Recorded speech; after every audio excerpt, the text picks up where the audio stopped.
Whoa, whoa, whoa, whoa, whoa, whoa, whoa.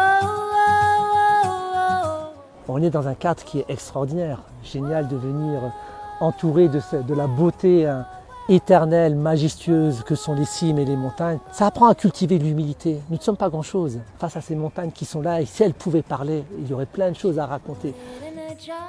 C'est une invitation à marcher, à prendre son temps, à débattre ensemble, à essayer d'imaginer un monde plus humain pour l'avenir. Donc moi, ma mission, c'est de vous introduire à la question des technosciences.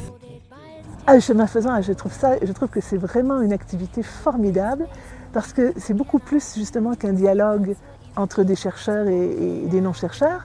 Il y a la dimension nature, marche, art, culture. Il y a des invités qui sont très variés, qui peuvent être à la fois des artistes ou des chercheurs. Je sais d'expérience que la marche favorise la pensée. Mais ce que j'ai découvert là, c'est que quand on marche à plusieurs, ça produit quelque chose de tout à fait spécial. Et ça donne à la pensée une certaine altitude.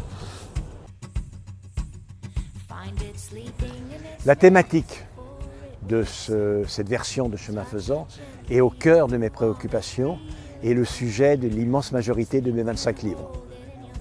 C'est quelle est la place de l'humain? L'humain demain, confronté à la science. Tu fais des rencontres des fois improbables et tu rencontres des gens qui ont du cœur, qui ont de l'humain et ça te renforce dans ta conviction que le monde est beau. Les chemins, c'est une métaphore de la vie. Et c'est le chemin qui est à lui-même sa propre expérience plutôt que la destination auquel il mène.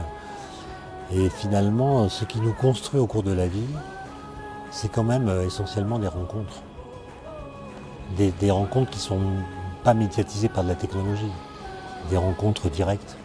Et c'est ça qui est marquant et c'est ça qui forge les souvenirs les plus forts. Chemin faisant, c'est une bonne illustration de cette vérité définitive.